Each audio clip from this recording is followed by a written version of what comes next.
So don't be afraid to reach out and take that step, even though it's difficult sometimes, take that step, because that network of people is going to be key. Hello, my name is Maria Piedrabuena, and I'm a reporter on the east end of Long Island. I'm from Spain originally. I've been in New York for 16 years, and today I'm with Anuz and Dipika in the podcast At the End of the Day. Thank you so much, Maria, for your time. And full disclosure, Maria and I, we have known each other for 7 or 8 months. Yeah, more, I think. More, maybe right? More, yes, Yeah. yes. And it took me around 4 months to get you on this podcast. Oh, yes. Absolutely true. What took you so long? You're far away from me. Right, It's hard right. to get here. So But finally, we're here. Yeah, finally it happened.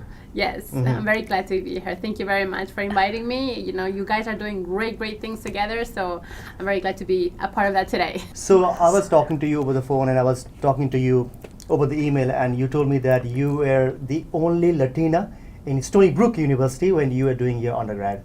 Yes, I graduated in 2011 from School of Journalism in Stony Brook University, and at that time I was the only Latina that was in the program. My mother is from Colombia, my father is from Chile, and I myself was born in Spain, but I always feel like that Latino connection. Right. And it was very curious because not only was the only Latina immigrant, but I was an immigrant as well. So it was kind of hard to connect with people sometimes because of that. But at the same time, I brought something different to the program, and I think that that perspective was very important, because I talked about, like, my stories were about immigrants many of the times, or immigration themed, and that was something that was different.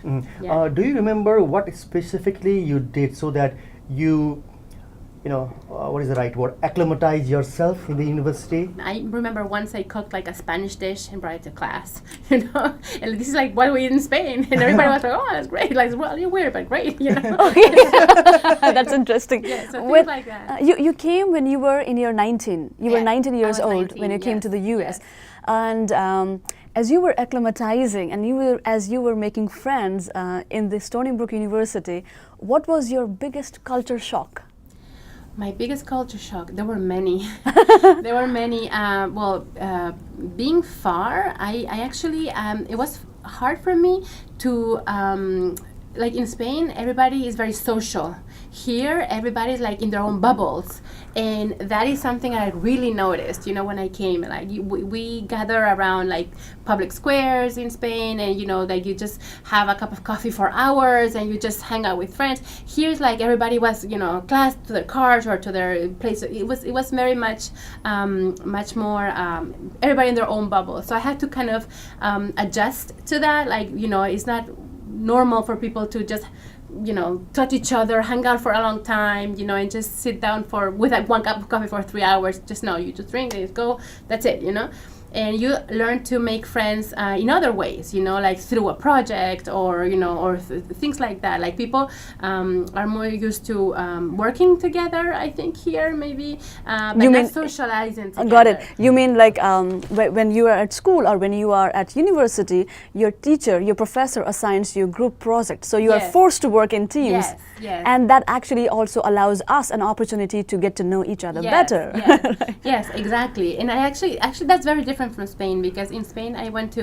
university for 1 year. I was a business administration student, and it's very theoretical. You just you like have this huge book that you have to memorize, and you go to your exams, and that's university. You make friends in some other way. In the canteen? Yeah, In the cafeteria, because that's what we did in Nepal. Same in Nepal. exactly. The cafeteria with your photocopies that from everybody. That's what we did. You finished your education in the Stony Brook University, and fast forward to now, you are working in the east end of Long Island. Yes. Tell us what this exactly is, Okay, and what is all your right. role in it. Okay, I first came to the city of New York, and I lived in New York for about a year or like 8 months, something like that, in Astoria. And I loved it. It was great. It was amazing. I didn't know anybody. Okay, and it was hard because I was 19 and I was going to school and had no money. I had like maybe $1 a month left. After all the expenses. So I had an aunt that lives on the eastern of Long Island, and she said, you know what, you should come my way. There's universities here too. You just can transfer to one and try it. And I said, okay, well, I'll try. All right. So I went. And it's a very, it's like another world. It's only 2 hours away from New York City, but it's like an entirely, completely different world. It's rural. It's a rural community. Very different because what I wanted to do was, there were no outlets out there to work for me. I wanted to report in Spanish, and that wasn't possible. So I went to work for like American outlets, News 12 and things like that. Yeah. Okay. How did you approach American outlet to do your from journalism? University? Okay. Yeah, from the university. I had professors applied to this internship, or there's a research project. That there's this guy for Fortune magazine that wants to do something, approach it, things like that. And how long did you work at News 12, and which position did you work for? I was a bilingual producer. We're actually the only. It was the first time they had tried to do like a bilingual newscast. We were doing it like a virtual newscast. Okay. So I was in Westbury in Long Island, but the newscast was watched in New Jersey and the Bronx. Okay, got it. So even though we had a reporter there, a reporter in New Jersey, and a reporter in the Bronx, and it was in Spanish. So that was very different because it was the first time that we were trying it. We were a very small team, a very tight-knit team. But I was there for about a year, and then I became pregnant. Okay. So I decided, it was like an hour away from my house. Right. So I said, okay, I'm gonna take a break, and I'm gonna concentrate on my family, and that's what I did. And after I had my baby, I started freelancing. Okay. Yeah. And I actually started working for like a nonprofit, doing journalism on immigrant communities. Right. And that's what I did for a long time. And then I started working Riverhead Local. It's like a small outlet, but very, very powerful over there. What is the name of that media? Riverhead Local. Okay, Riverhead Local. Yes, Riverhead Local. Okay. It's hyper-local journalism. Oh. And I worked for them for about 3 years. And then a year ago, a year into when I started, we decided to launch Riverhead Local in Espanol. To serve the community, the Latino community, because there's a large population of Latinos, and it's actually has been growing steadily. True. Oh. But there's no outlets. Like I said, you can find 1 million here in the city, or even Western Long Island. But Eastern Long Island, there's nothing, zero. Oh, that's interesting. So it was it's prime for the taking, and for exploring. And the people, I mean, it's nice to have big outlets like Univision, Telemundo, Diario, and all of that. But you're hearing from news that happen 2 hours away from you, so people cannot relate those stories. Yes, right. Exactly, So I started working on that. It was very interesting. I discovered many things. What the Latino community is doing on the East End is amazing. You have all these like little groups of people doing amazing things nobody knew about, So bringing that to light, those stories, the good and the bad, it's a privilege. Right now, so I'm very excited because this is like a new project. I started working on this project in November, and it's been in the works. So we're creating a new website, everything. It's a new outlet for a new site, digital news site for the Latino community. I'm actually gonna broaden the coverage area. So it's not only Riverhead. We're gonna do the whole of the East End of Long Island, maybe a little bit further, and it's gonna be called Tu Prensa Local, which is your local press. In Spanish. We're digital right now exclusively, so we're gonna be www.tuprensa local.com, tuprensalocal.com. Okay. And right now, so the focus is going to be to provide, daily content, of the things that happen around them.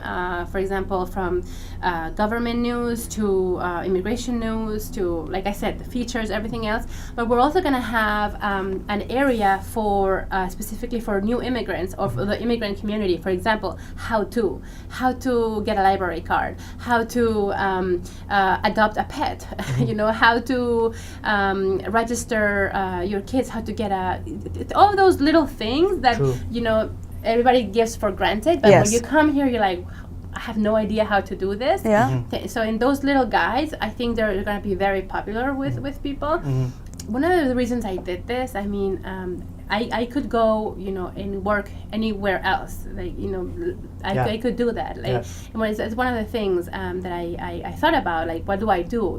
I could come work in the city. I could go work at local outlets. Right. But I thought I want to do something that really fulfills me too. And I've always looked at social justice journalism as something that I really identify with.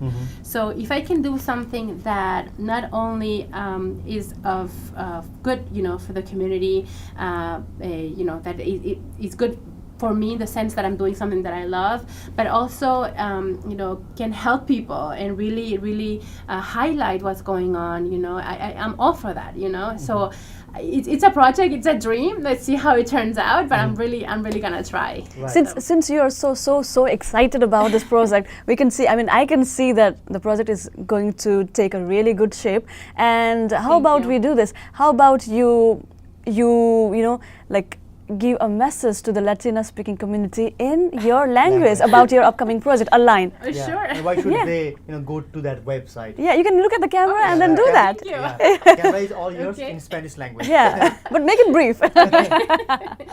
Pues tengo un mensaje para todos los latinos que quieren ver nuestra nueva página web. Se va a llamar tuprensalocal.com y es un nuevo medio de comunicaciones que va a traer toda la información de última hora, todo lo que les interesa saber sobre nuestra comunidad de forma seria y profesional. O sea que os invito a chequear nuestra página.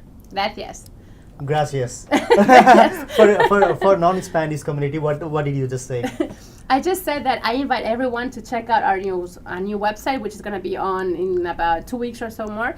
And, and we're going to have all the latest news. We're going to have things that really matter to the community. So please check us out. I think it's going to be good because you guys are helping the community, Like when we started this podcast, we also talked about library. Like there are so many people who don't know that libraries are free. Yeah. Anuz, remember it was in the second episode that we talked, and I said in the second episode that one of the first things that I did as soon as we came in the United States was I Googled for the location of the nearby libraries, and then I went to the library, and then I got my library membership. That was in my priority list.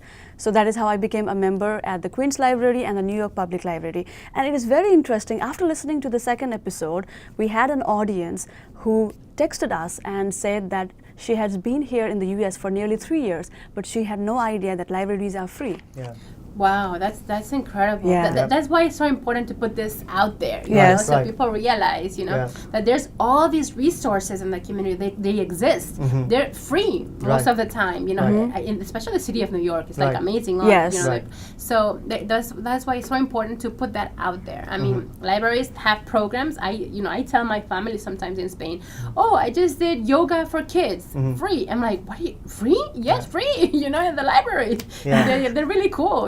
So Yeah, and there are so many resources which are free for like many immigrants. For example, we are recording this podcast in this Office of English Speaking Union, and they offer free English classes. Oh yes. You know? So yeah. So let us. This is the right timing to say Yeah. as well. Yeah. So English Speaking Union has this program called ARNIC, and I will have to read this line for the ARNIC program. So basically, what they do is they provide free English classes to the immigrants, refugees, and asylum seekers, and their aim is to equip the immigrants, refugees, and asylum seekers with the language skills, cultural knowledge of the United States, and to help build the confidence for to gain the personal and professional success in the U.S. So there are so many opportunities like these which we do not know about. Yeah. They So it don't is know. important to spread the word about these. And I think, I mean, what they're doing in this specifically, like language and Yeah. language access, is one of the key things to being, you know, to being able to navigate this country. True. And I myself came to know about the English Speaking Union through my friend, and I am one of the former students of the English Speaking Union. In fact, this place where we are recording right now is where my class used to be. Yeah, with my teacher Jane, and we are still in touch, and Jane is amazing. Oh, it's so Okay, cool. now we have come to the end of the podcast. Maria, is there any message you want to give out to our audience? Yeah, to the newly arriving young immigrants who want to make a career in their desired sector. Be persistent, okay? Sometimes you're gonna fall, sometimes you're gonna say, you know, I can't do this, I wanna go back home. There's many instances where you miss your parents, your family, or things become too hard. Be persistent, there's good things here for you. And two, don't be afraid to reach out to people. Yeah. I think this is like a really key aspect, you know, the people that you surround yourself with, you know, being in school, being at a job, even, you know, the little things that someone you meet at the park can become like a key person for your future. So don't be afraid to reach out and take that step, even though it's difficult sometimes, you know, take that step, because that network of people is going to be key. So on that note, we're gonna end our podcast, and please do subscribe to our channel, Podcast at the End of the Day, and log into our website, podcastattheendoftheday.com. Yes, on that note, we will sign off and see you next week. Bye-bye. Bye-bye. Hey guys, a quick note. If you have a personal story that you think might be helpful to the newly arriving immigrants in the US, please contact us. We would love to feature you in our podcast. Go to our website, podcastattheendoftheday.com, and write to us by going to the feedback section. And by the way, if you love this podcast, you can support us with a small donation. Your help will enable us to continue producing more episodes. The link to support our podcast is in the description below.